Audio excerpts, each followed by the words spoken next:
Bismillahirrahmanirrahim. Assalamualaikum warahmatullahi wabarakatuh. Alhamdulillahil karimir rahman, 'allamal Qur'an, khalaqal insan, 'allamahul bayan. Asyhadu an la ilaha illallah wahdahu la syarikalah wa asyhadu anna Muhammadan abdur rasuluh, amma ba'd. Teman-temanku sekalian, Allah Subhanahu wa taala memberikan dan menciptakan salah satu organ di dalam tubuh kita yang merupakan raja dari sekian banyak organ yang ada di dalam tubuh kita. Dia adalah hati.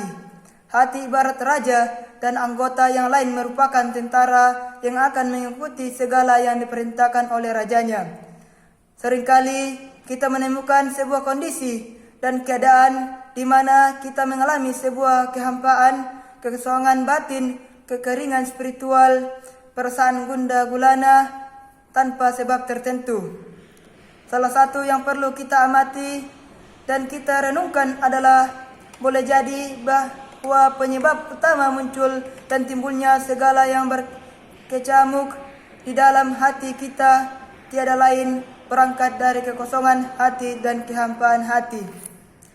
Oleh sebab itu, saya ingin mengutip salah satu ungkapan seorang ulama yang bisa menjadi bahan renungan bagi kita semua sebagai kaum muslimin yang dirahmati oleh Allah Subhanahu wa taala, untuk mengukur sejauh mana kita bisa mendapatkan pencerahan dan cahaya yang ada di dalam hati kita masing-masing. Salah seorang ulama mengatakan, carilah keberadaan hatimu di dalam 3 tempat. Tempat pertama yaitu ketika seseorang mendengarkan ayat-ayat suci Al-Quran, apakah hati yang ia miliki merasakan kenikmatan dan kelesatan ketika sedang mendengarkan Al-Quran. Apabila hatinya tidak hadir atau tidak merasakan kenyamanan dan ketenteraman ketika dia mendengar ayat-ayat Al-Quranul Karim, maka ini harus menjadi pertanyaan besar, di manakah hatinya berada.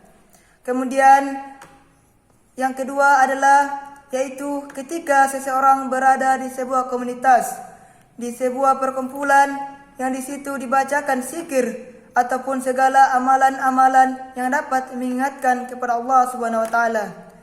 Dan yang terakhir adalah yaitu ketika seseorang dalam keadaan sendiri, ketika seseorang bangun malam di saat saudaranya sedang tertidur, maka kemudian dia bangun, menghadirkan hatinya, berupaya untuk mendekatkan dirinya kepada Allah Subhanahu wa taala.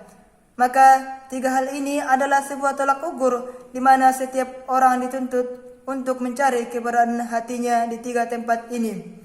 Permasalahannya adalah bagaimana dan apa akibatnya apabila di 3 tempat ini kita tidak dapat menemukan hati kita. Lanjut perkataannya adalah, kalau kamu belum mampu menemukan hatimu pada 3 tempat ini, yaitu ketika mendengarkan bacaan Al-Quran, ketika berada di sebuah perkumpulan, dan ketika bangun pada tengah malam, maka hendaklah engkau bersungguh-sungguh meminta kepada Allah Subhanahu wa taala agar supaya Allah berkenan memberikan hati yang baru, karena sesungguhnya jika demikian kamu adalah orang yang tidak memiliki hati. Maka dari itu, di bulan Ramadan ini saya mengajak kepada teman-teman sekalian untuk senantiasa meningkatkan amal soleh, ketakwaan, agar hati kita selalu terpaut kepada Allah Subhanahu wa taala. Demikian apa yang bisa saya paparkan. Semoga ada manfaatnya bagi kita semua, terutama diri saya pribadi. Wabillahi taufiq wal hidayah. Wassalamualaikum warahmatullahi wabarakatuh.